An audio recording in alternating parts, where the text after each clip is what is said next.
Hallelujah. सबको जय मसीह की। और मैं अपने जीवन की सबसे बड़ी गवाही अभी देने वाला हूं। प्रभु ने मेरे जीवन में बहुत से बड़े बड़े काम किए, लेकिन ये गवाही मेरे लिए बहुत ही अहम है और एक विश्वासी के लिए भी ये अहम होना चाहिए।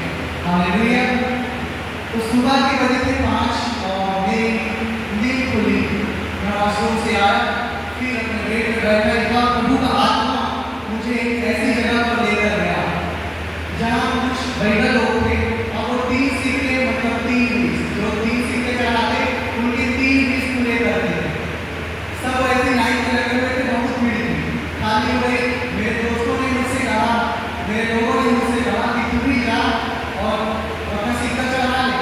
मानता हूँ कि यीशु मसीह को मानता है, लेकिन सिक्का चढ़ाने में 3 बीस पूरा करने में क्या है?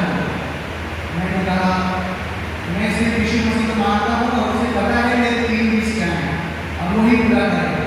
ये बोलते ही प्रभु का आत्मा मुझे उठाकर ऊंचे जगह पर लेकर गया और ऊंचे जगह पर ले जाने के बाद मैंने देखा कि वहाँ 3 लोग टेबल लगाकर बैठे हुए थे, 1 2 और 3, और वहाँ करोड़ों कमरे थे, करोड़ों कमरे, और 3 लोग जो भी आते उसको रास्ता बताते और वो इस बात का रास्ता बताते कि परमेश्वर कहाँ है।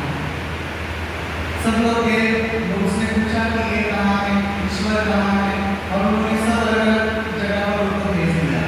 मैंने भी वही पूछा कि ईश्वर कहाँ है, फिर पूछा परमेश्वर कहाँ है। उसने बताया कि उस तरफ है। मैं उस तरफ जाकर देखा तो एक ड्रैगन बना हुआ, ड्रैगन। मैं डर गया, मैं यहाँ तक भी कहाँ खड़ा हुआ। फिर मैंने पूछा ईश्वर कहाँ है, वो नहीं है जिसको तुमने बताया है, ईश्वर हो ही नहीं सकता। तब उसने फिर मुझे बताया कि वो वाले कमरे में थे। मैंने कहा वो भी नहीं है। फिर मैं बहुत चिड़चिड़ा गया और आकर टेबल को ठोक कर कहा कि जिसने सृष्टि करता है, जो सृष्टि का करता है, उसका रास्ता मुझे बता। तीनों डर गए और तीनों ने सिर्फ इस ओर इशारा किया। मैं उधर देखा और देखा कि वहाँ एक गुफा जैसा था और गुफा के बाहर 2 क्रूस लगे हुए, जैसा पेंडल पहनते उस तरीके से पेंडल था। मैं उसके अंदर घुसा, एक पर्दा ही मात्र था और कुछ नहीं था। लोग उसके आस-पास देख ही नहीं पा रहे। जैसे आप घर में पर्दा लगाते हैं आस-पास देख सकते हैं, लेकिन उसको कोई देख ही नहीं पा रहा। मैं पर्दा हटाया और देखा कि साक्षात प्रभु यीशु मसीह है। मैं बहुत रो पड़ा क्योंकि मैं कभी उनसे मिल ही नहीं पाया था। मैं सिर्फ इस घर में शिफ्ट होने के बाद, संजय नगर शिफ्ट होने के बाद एक ही बार बोला था, प्रभु तुम मुझे कब दिखेगा? बात तो तुम मुझसे रोज करते हैं, दिखेगा कब? उसने कहा समय नहीं।